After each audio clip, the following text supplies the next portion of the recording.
Hello, ladies and gentlemen. I am O'Brien McMahon, and this is People Business.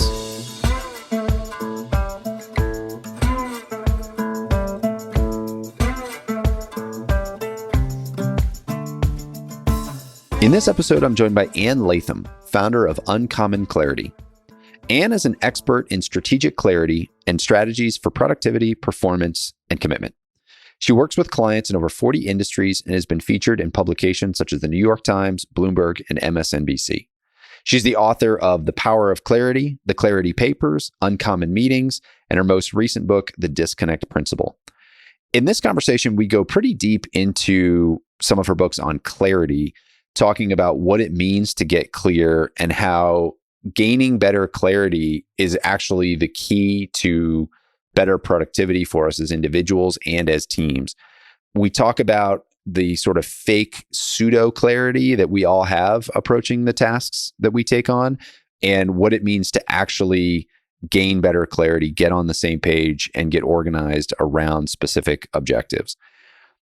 I think this is a great and insightful conversation for anybody who's trying to be productive. And so I think there's a ton of stuff in her methods that are really easy to use and put into practice that can really help a lot of people. And so I hope you enjoy it. Here is Ann Latham. Ann Latham, welcome to the show. Very excited to have a very clear conversation today and learn all about clarity. So welcome. Thank you very much. And yeah, let's hope it's clear. So let's just start right at the beginning. How do you define clarity? Yeah, I define clarity as knowing exactly what you're trying to accomplish, how you're going to get there, with whom you're going to work, how well it has to be done, and you have the resources and the opportunity so that you can really focus and achieve what you're trying to accomplish. And it doesn't matter whether that's sitting alone at your desk and what you're trying to work on right this minute for the next 10 minutes, or if you're looking ahead, for the whole year for a corporation. It's the same definition. And most people are good at that, right? Yeah, wrong. Most people's goals are too vague. They think they're clear, but they're not as specific as they need to be. And they don't have a process. They have a sense, I need to move in this direction, but they're not clear about what's the first step, what's the next step.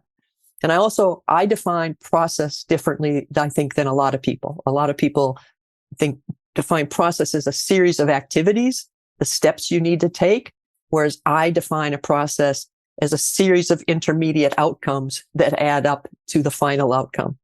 And by making that distinction, I'm saying that each step has to achieve something tangible, specific, that moves you forward. Otherwise, it's just an activity and it hasn't accomplished anything for you. So I don't think, people do not pay enough attention to that process, and they aren't specific enough about what those intermediate outcomes are. All right. Well, there's enough to unpack there over the next 45 minutes to an hour. But let's go back to the beginning. How did you come to be the queen of clarity here? You've written some books on clarity. You speak on clarity. You have a company called Uncommon Clarity where you help companies and individuals do this. What's the quick origin story on you and how you got to be doing this work and preaching this gospel? Right. Well, I was a math major, software engineer, worked my way up through the corporate world and all that. And so I think I was kind of naturally clear. And so before I left my corporate job and I decided I wanted to start my own consulting business, and I wanted to have a broader influence on people and their companies, I asked all my peers and my boss and my former bosses and everyone I'd worked with, what is it that I do exceptionally well that's most unusual? And I got these wonderful, really thoughtful, wonderful responses back. And they all said things like, you take in massive quantities of information, you cut to the chase, you find the kernel, you figure out how to move things forward. And that was the gist of it, but they all chimed in and basically say, I create clarity. So I named my company Uncommon Clarity. I am my brand. That's what I do. And then I went out into the world trying to sell clarity. And guess what? No one buys clarity. It's like mom and apple pie. It's this nice sounding thing that everyone goes, of course we need more clarity. But the reality is people don't really know what it is. There's no urgency there. So I did a lot of strategic planning. I did a lot of work helping clients making their teams more effective, process improvements. I was creating clarity all the time, but not by that name. And gradually I started teaching clients how to create their own clarity more.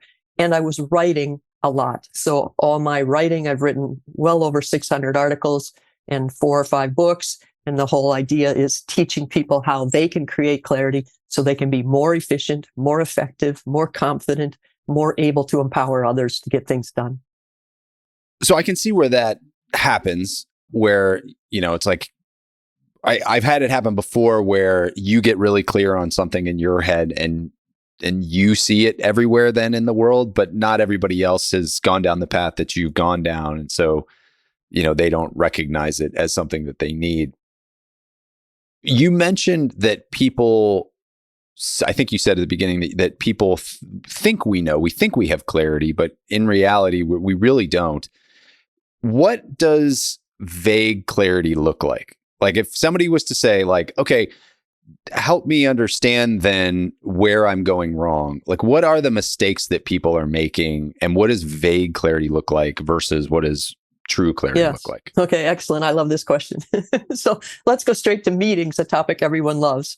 And let's just pick some items that you see on agendas, like project review, or we need to, I don't know what else you see on meetings, budget review, whatever. And when you reviews, discussions. Let's discuss this. And when you think about, I've done exercises actually with project review and had, when I'm speaking to groups, have people break into pairs and just say, brainstorm how many different directions the conversation could go if the topic is project reviews. And so if you do that, you can literally come up with, 67 items in just a couple of minutes collectively, because it's everything from all the dimensions of schedule, all the dimensions of resources, all the dimensions of, the various questions regarding customers, their expectations, whether they're happy, what their timelines are. There's the budget, there's risks, there's resource. I mean, it goes on. And every one of the things I just mentioned, you can ask, many, many questions related to each one. So if you get you want an agenda, everyone says, well, we have to have an agenda before we have a meeting. So they put things like project review on the agenda, and you have 10 people in the room who interpret that probably 30 different ways. Each person wants to go in 3 different directions, and they're just vying for their opportunity to get to the item that they care about most. And you've got the agenda, you've got the topic, but the reality is there's no clarity there. What needs to be different when you're done is my trademark question. What about this project? What do we have to decide or agree on or solve so that we move this project forward at the end of our discussion? And if you don't have that level of clarity, you're just going to talk. So is it fair to say that your approach to clarity is a much more deliberate focus on objectives?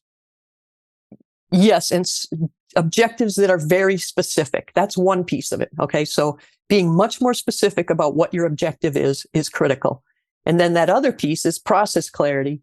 And that's about being specific it's about specificity over time. It's specific first outcome, specific second outcome, specific third outcome. It's always about being specific. And there's one thing I should say here is that we don't all necessarily know what the process has to look like when we first start something. But we better know what the first step we're trying to accomplish is, and how will we know when we're done? With a project review, how will you know when you're done? You don't know. You can review a project forever. I call review a treadmill verb because you can review forever, and you have no way of knowing when you're done. So I was going to ask you about treadmill verbs. So what is a treadmill verb and what are some examples outside of review? Right. So there's report, discuss, communicate, share, update. There are hundreds of them, and they all are invitations to talk without a specific purpose and without any way of knowing when you're done. So you can review forever, you can report forever, You can communicate forever. You can share forever. When do you stop talking? And a lot of people, in meetings, they don't. Seize the floor, and this is their opportunity to, talk about all their wonderful accomplishments or whatever else they feel like talking about. Yeah. Just as you're saying that, I know people in my life, especially work life, who aren't very decisive people. And so whether they need to do all the analysis themselves or they're more social and they need everybody's buy-in, there can often be a lot of meetings and discussions, using a lot of these treadmill verbs to stall what would otherwise be an uncomfortable decision. Right. And it's even if people don't do it on purpose, you can use those words as sort of a shield to have to make decisions because there's always more review to be done. There's always more discussion to be had. There's always more collaboration. Like you can use them as a hiding spot. Absolutely. And people do.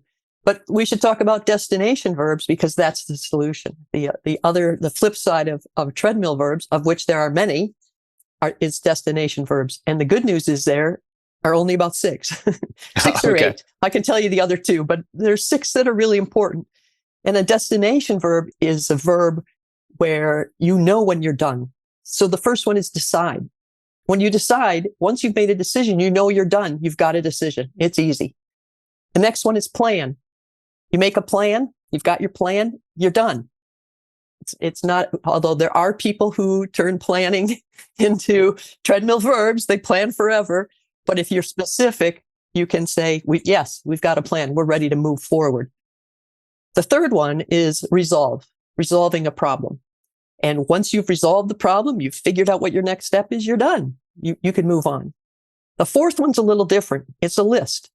If you're making a list, it's easy to know when you're done because everyone's put as many things on that list as they can think of.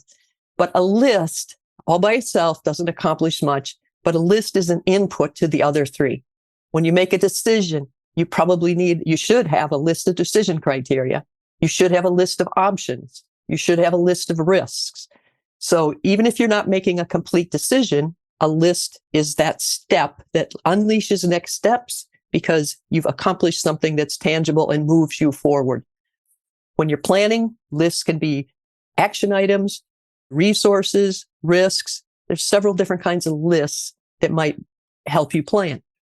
So decide, plan, resolve, and list are the first 4. The next one is a little different too. It's confirm. Confirm is what happens when you walk into a meeting usually and you say, well, look, so far I've done A and now I'm going to do B.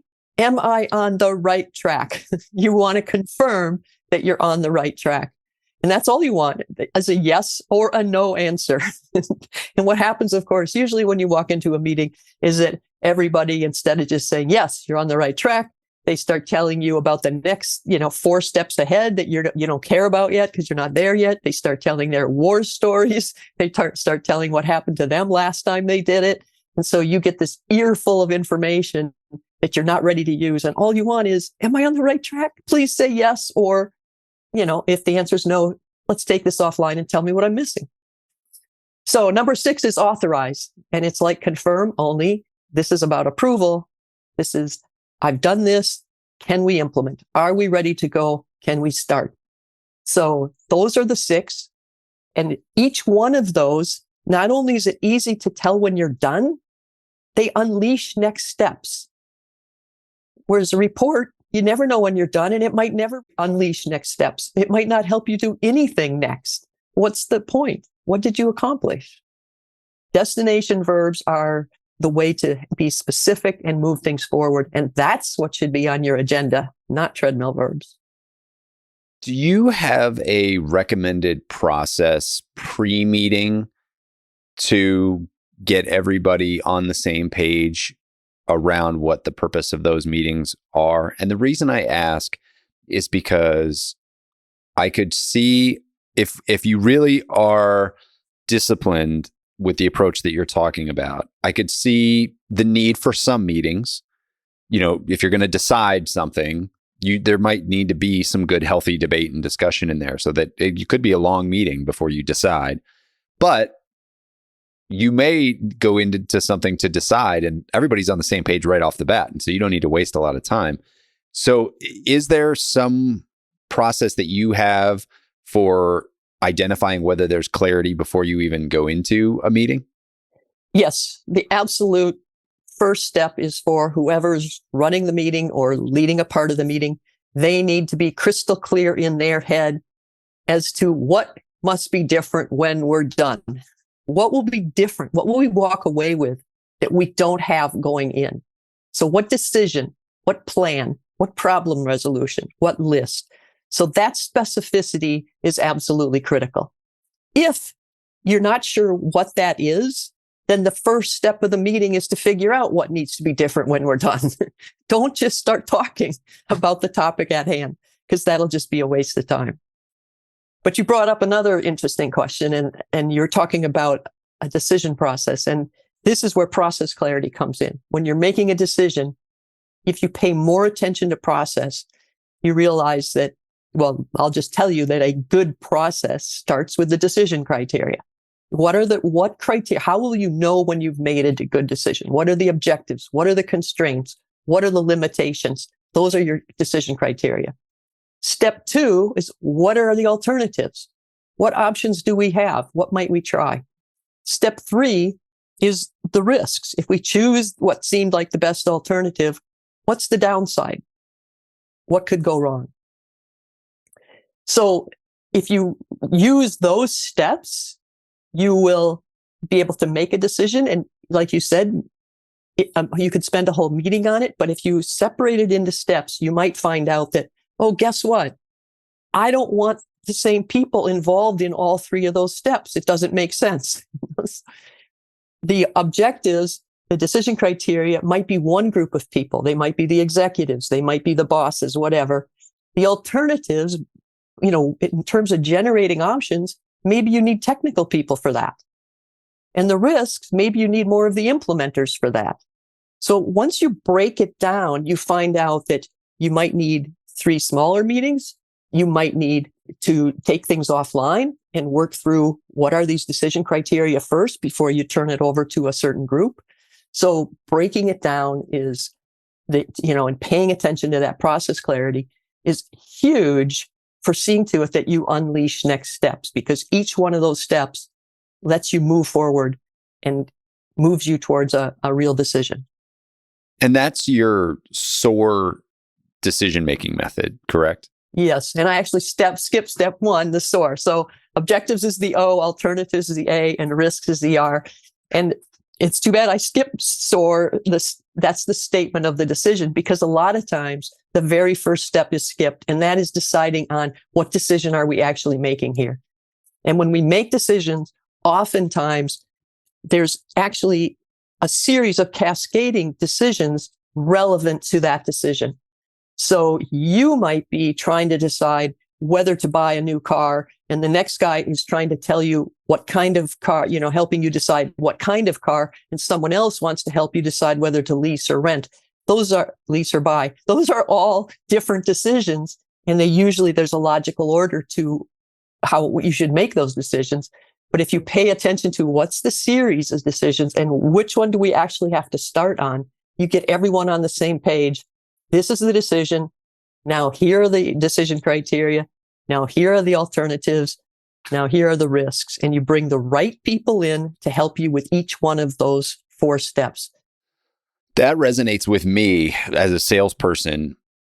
The nature of what I do as a benefits broker and total rewards consultant is somebody has to get fired for me to get hired, almost every time. And so there are 2, everybody goes into it thinking it's one decision, but there really are at least 2 decisions that you have to make. One is, are we going to fire the person we're working with? And then the next one is, who's the right choice going forward? And a lot of organizations, a lot of teams will lump those 2 together, and it winds up sort of confusing things, and it gets hard to make the right decision at the end. And, they wind up making a decision at the end where they've been communicating one thing and they make the decision the other way because they hadn't actually answered that first question yet. So I just see that happen all the time. And I have those conversations with clients or prospective clients all the time. Yeah, it both causes you to go in circles. It also causes you to struggle to make the final decision. And the other thing is that when a decision process isn't handled well, people start fearing what the outcome is. They don't like where it's going. So they start pushing back and things are difficult. And I've discovered that if you follow the process and suppose you say, okay, this is S, the S.O.A.R, the statement.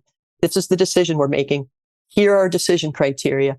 And then you start talking about the alternatives. And some people will start squirming because they see it going down to a certain kind of decision. They don't like it. And so if you recognize that, you say, stop. Let's go back to the objectives. Do we have the right decision criteria here? Because a lot of times that discomfort that people start feeling when they're talking about alternatives means that we haven't captured all the right objectives. We're missing a critical point. So I've done a lot of facilitation, and that's one of the things I'm watching for is when people are squirming or they're worried and pushing back, it's because they think we're going in the wrong direction. So what did we miss on the previous step? What are they afraid is being left out? And the wonderful thing about doing that as a group is that you say, okay, it seems like we're missing something in our decision criteria. And then you've got the whole group working together to try to figure out what's missing instead of, sometimes pushing back on the person who's squirming or being disparaging and not paying enough attention to their concerns. But if you shift that focus to what's missing in our objectives, have we been clear about what's most important and, what might we have to live with? And, like when you're talking about layoffs or something like a decision like that, and people start thinking, oh my God, we're going to lay people off, and they get really uncomfortable. And you go back and say, well, are layoffs on the table or aren't they? And you have that conversation separately. Yeah, layoffs are going to have to be on the table. Now you've got people on the same page instead of going, I don't want to go to layoffs, So usually discomfort means that you didn't get the previous step right.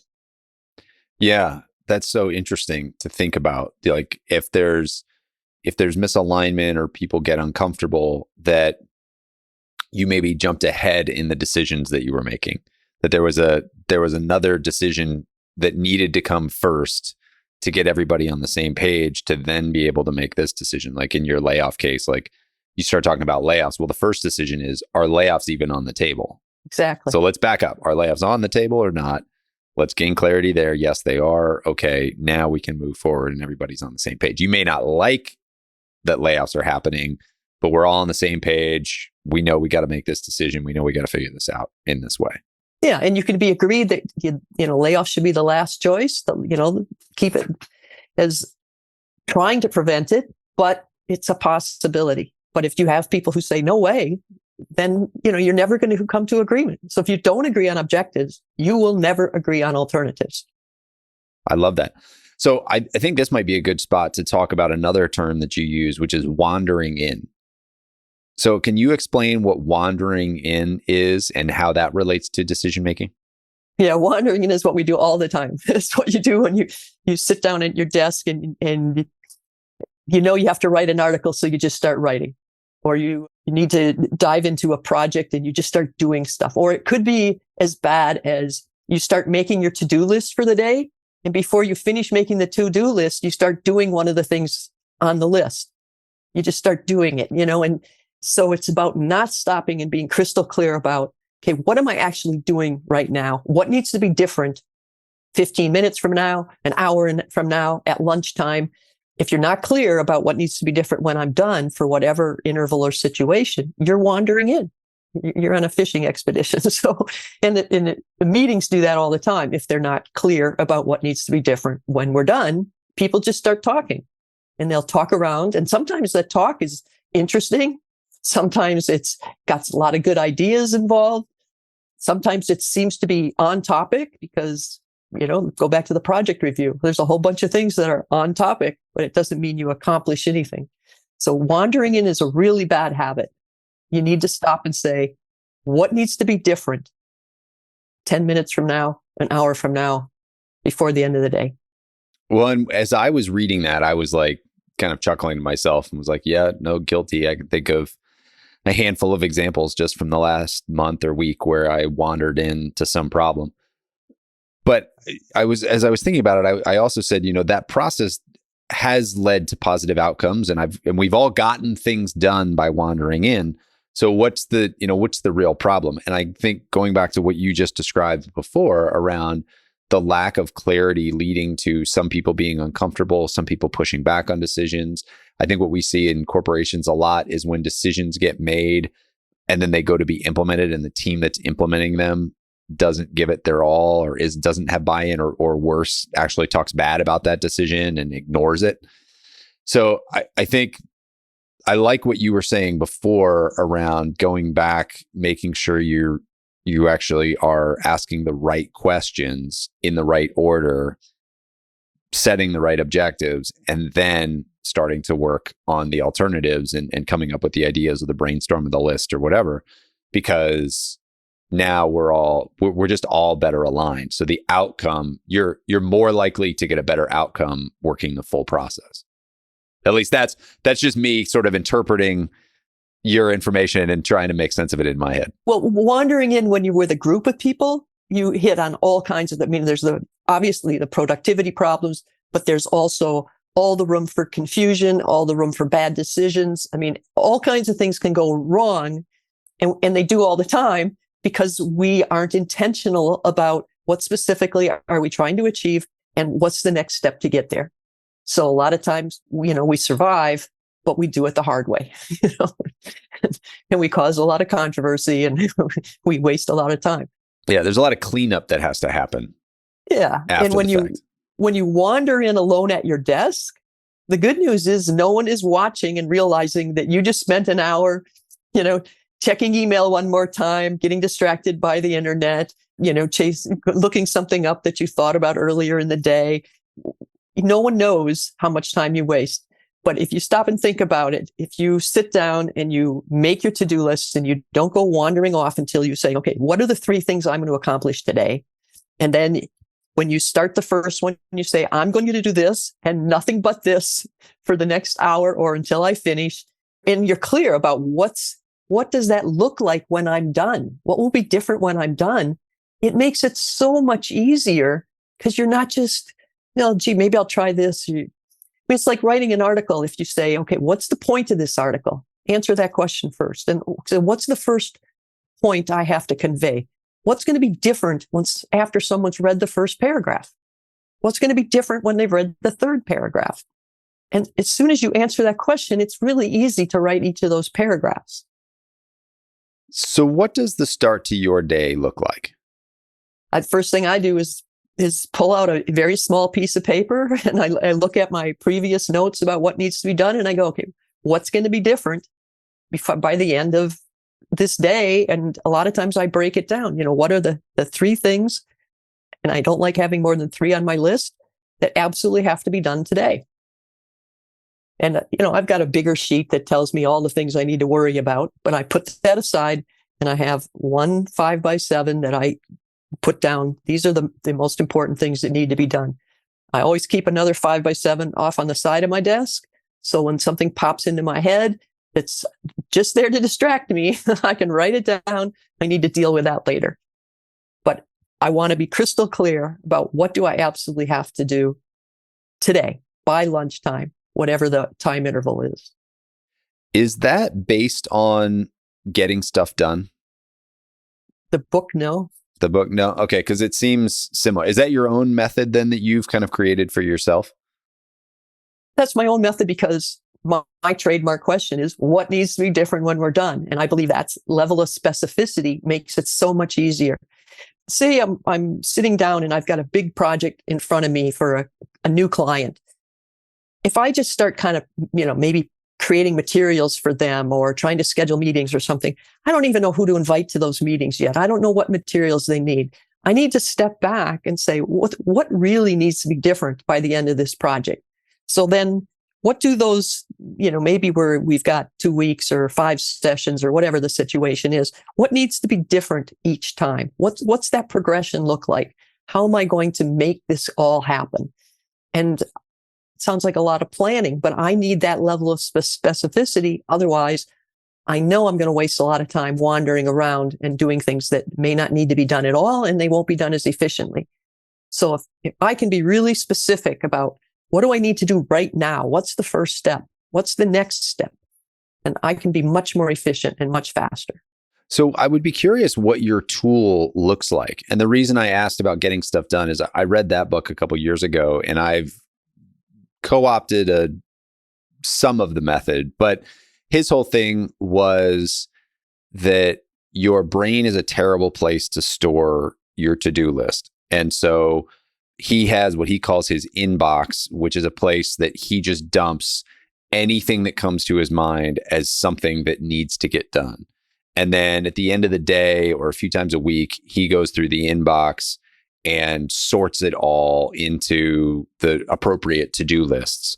And then he's checking his to-do lists and then pulling things off on a day-by-day basis that need to get done that day. So that's a very rough version of sort of the method from that book on how to stay organized and productive. And I think those kinds of tools are really helpful. So I'd love to hear what your tool looks like for capturing the bigger picture. If we want to get organized around one thing in our lives, I think that's fairly simple. We can write that to-do list down. But when we have the to-do list for our family, for the 5 projects we have at work, for the one extracurricular thing, for the social activities, for our kids' calendars, for whatever, like it just all of a sudden it's like completely overwhelming.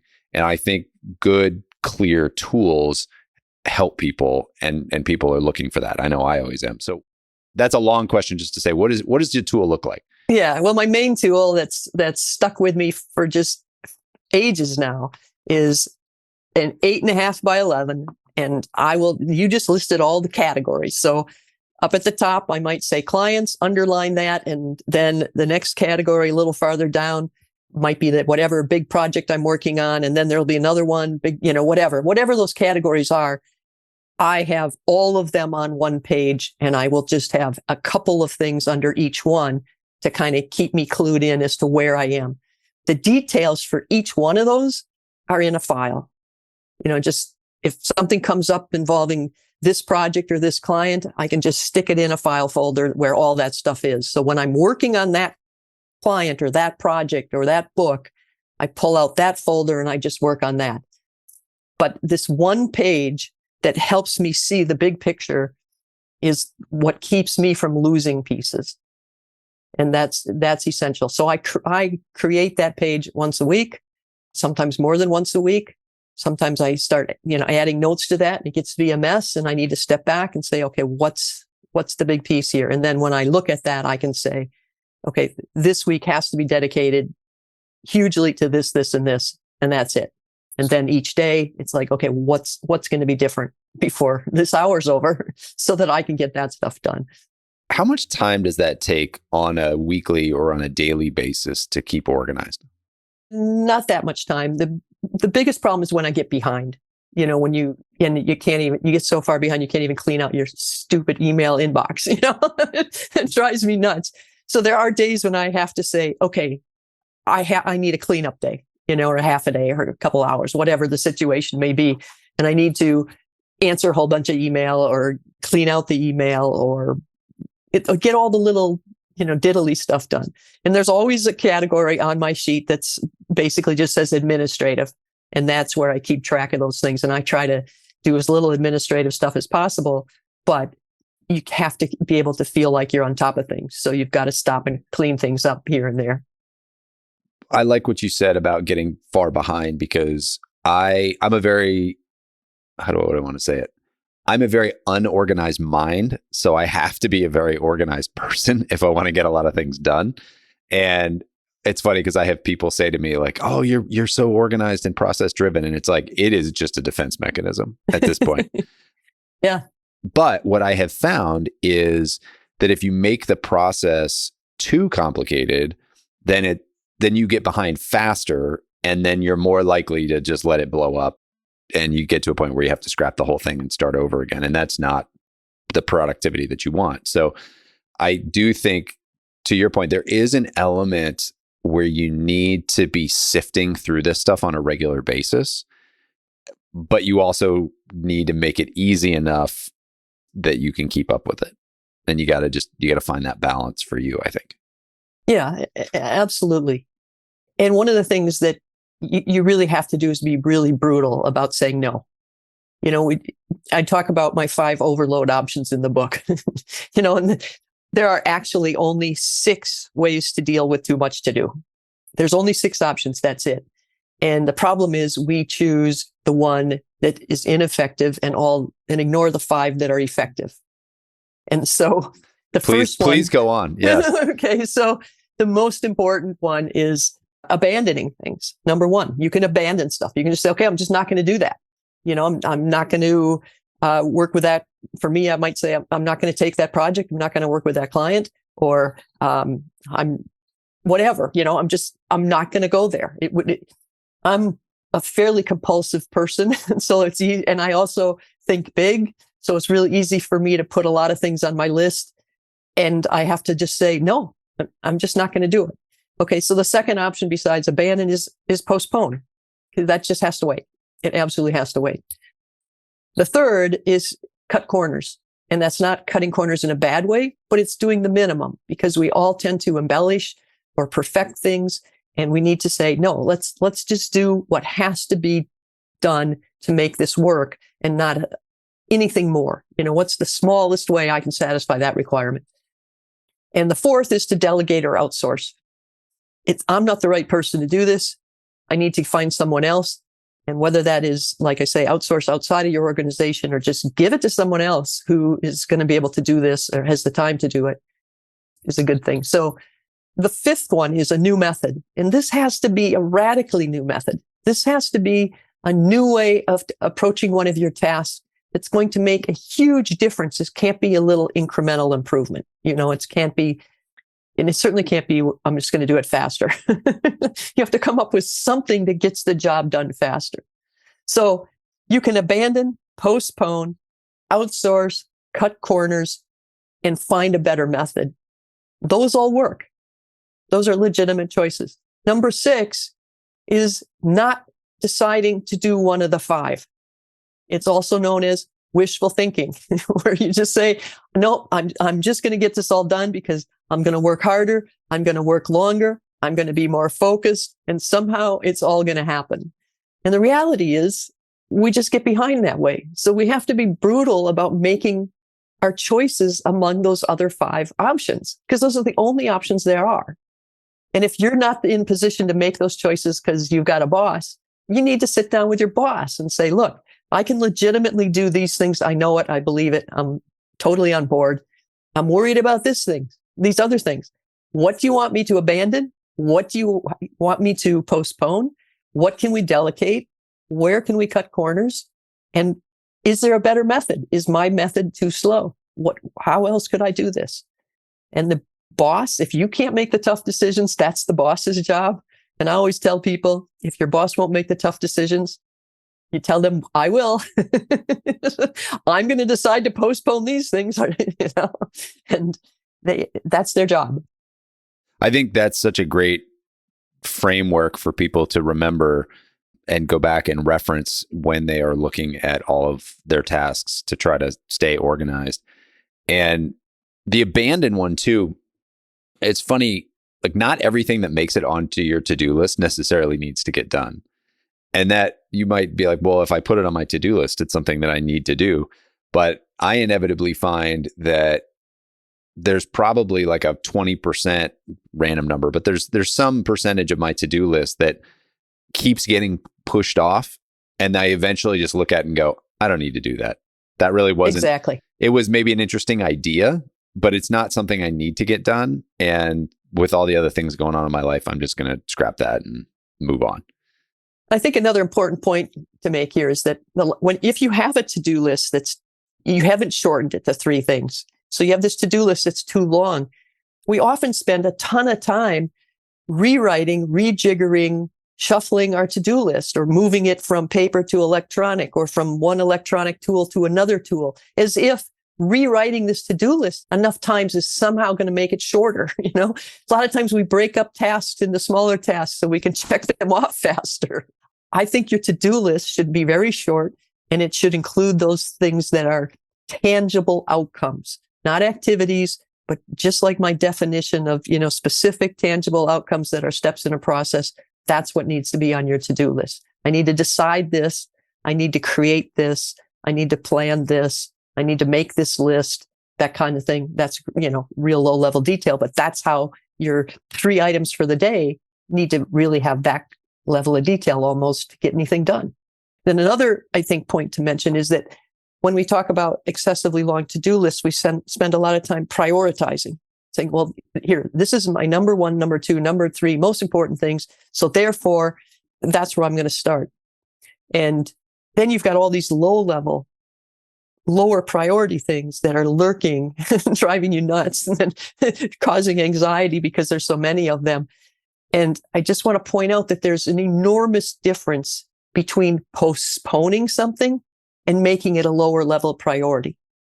Because if it's a lower priority, it's still on your list. It's still overwhelming. It's still there. It still needs to be done. But when you consciously decide to abandon it or postpone it or outsource it or cut corners or use a new method, you are fundamentally changing the picture of what you need to do. And it feels a lot better. Well, it closes the mental browser. You don't have all those mental browser tabs open in your head, running in the background. That little voice that just pops up. Well, what about this? Well, what about that? You should be doing this. You should have been doing that. You wasted your time. Yeah. Speaking of that type of distraction, what other tips do you have for reducing distractions? The biggest one, of course, is making those decisions so that you can be focused. And then the next thing to do is to get rid of all the distractions. And that includes any things on your desk in the vicinity that catch your eye that aren't pertinent to your most important next task. Because as long as they're sitting there, they, interrupt you mentally every time your eye catches a glimpse of another project. So put the other projects in the drawer, in the file cabinet, or close the windows on your computer. Just get them out of sight so they're out of your mind. So you can just focus on the one thing you need to do right now. And then, of course, there's the obvious. Turn off your phone, close the door, close all the applications on your computer that you don't absolutely have to use. And one thing I do is if I really need to get something done and I need to go to the internet to look something up, I will say out loud, okay, I'm going to the internet now, or I'm going to my email now just to find this one thing out, or I'm going to my email to just find out if that client wrote back. And I almost always just want to say it out loud, because as soon as you go to the email, you're looking for, a response from a client or something, and you see 10 other things, and you start deleting emails or responding, and you just lost it. And going to the internet, of course, you find 10 other things. So, while I'm here, I'm going to look this up, or I'm going to go face down that, or I'm going to go fix my website, whatever. Well, it's easy to listen to you say that and be like, oh, she's odd, or, that's like, laugh at that in some way. But if you're not that intentional about it, whether it's an app or even your email inbox, like these things get designed to hold your attention. Yeah, especially online. Yeah. Any website you go to or any app you open is designed to keep your eyeballs on that thing for as long as possible. And it's better than our psychology. So you almost have to be that purposeful to remind yourself to get in and get out. So a couple final questions in the time we have left. What are you sick of talking about when it comes to clarity? I'm so sick of talking about meetings. At least I'm sick of reading all these suggestions about meetings that have to do with, you have to have agendas. You should lock the door. You should take away the phones. All these things that are about controlling people, instead of simply figuring out what needs to be different when we're done. And that one question replaces so much of the advice you read about meetings. And I have so many people who've read my books or my clients who just say, man, if people would just take that one piece of advice, we could quit having these, millions of articles out there about how to improve meetings. So I get tired of writing that article, but I feel like I have to keep doing it because I have to keep telling people you're barking up the wrong tree. If you look at most of the solutions people give you for improving meetings, they've been around for a long time and meetings have never gotten any better. We're still complaining about meetings. We spend hours and hours in meetings and most people will say they're not as productive as they want. They should be, as they want them to be. And they don't accomplish enough, but instead, make an agenda. Half the people that get invited to meetings shouldn't be invited to meetings, but we don't know that because we haven't figured out what needs to be different when we're done. So we don't know who to invite that needs to be involved in those decisions. And then at the end of the meeting, because we know that meetings waste time, we brainstorm action items because we want to justify all the time we just spent in the meeting. And those action items might be these wonderful things that sound wonderful, but they have nothing to do with the original purpose of the meeting. And they just fill people's to-do lists with more stuff that sounds good. And wow, maybe we should do this. So don't generate action items to justify the time you spent in the meeting. Figure out what needs to be different when you're done. And when you're done, you're done. The one thing that makes me think about too is there is value to social connection for social connection's sake. And I'm going to guess, I don't know how to ask this as a question, so I'm just going to guess that you wouldn't argue that every business interaction has to be purely objective focused and you have to cut it as soon as the objective is met and move on, and there's no place for the human interaction and human relationships. Okay, so that's a really good question. So I'm fine with human interaction on your way into the meeting, on your way out, but let's not make the meeting about that. I mean, when I was an employee and being called into all these meetings, there was nothing more annoying to me than wasting the time in the name of social interactions. Like, what's the purpose of this meeting? Let's get it done. I have a ton of work to do. I need to get back to my desk and get that done.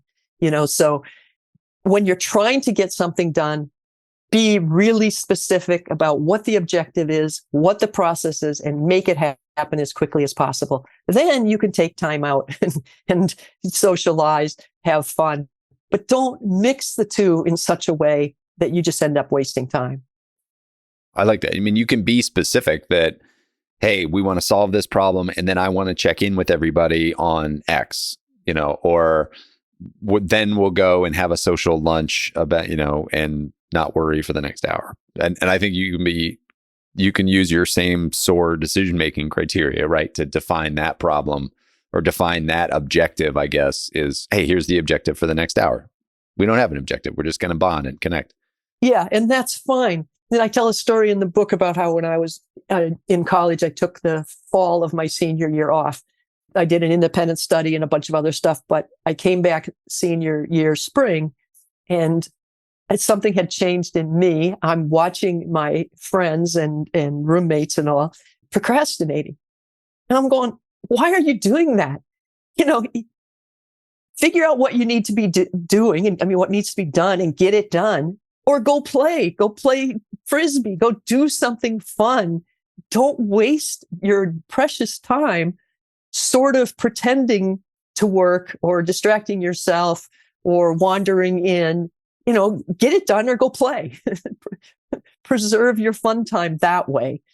I was astounded because they'd kind of, sort of work and wander around the apartment and get another cup of tea. And it's like, just quit, go have fun and then come back and get it done. Yeah, that's a real thing, especially in the working world where it's not like homework where you can kind of choose when to do it. Like, you're supposed to be at work from this time to this time. And so, but people don't always want to be doing their heads down work all the time. And so I would say people need to find ways to do the work and then give yourself little rewards and breaks, but you got to be purposeful about it. Otherwise, you spend all day in that weird quasi moment where you are working but feel like you want to be taking a break, or you're distracted and you feel like you should be working, and then it winds up taking twice as long as it should have taken. Like that weird kind of quasi middle land affects a lot of people, I think. Yeah. And it might be just because you're not clear about what you're doing. So stop doing it and clarify what needs to be different an hour from now, half an hour from now.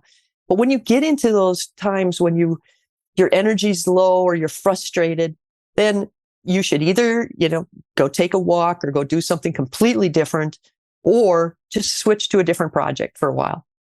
Switch tasks completely. But so many people are working remotely now. They can go and take a break. They can go for a walk.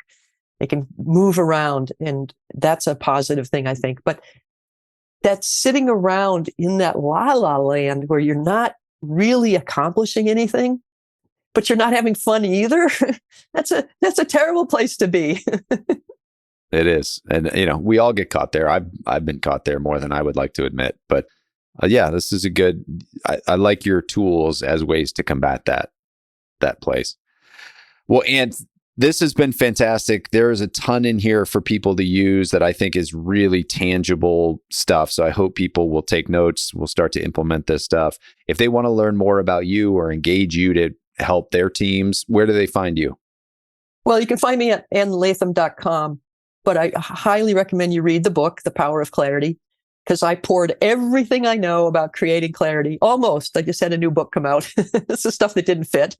But I really put so much of my knowledge into The Power of Clarity with the hopes that people would read it and see that they can use those tools directly from the book. Fantastic. Well, I would encourage people to check out the book, to check out the website, and to reach out if you think that this is something that you need some professional help with. Ann, thank you. Appreciate you spreading the wisdom here on the podcast. Thank you so much. It's been really fun talking to you, O'Brien.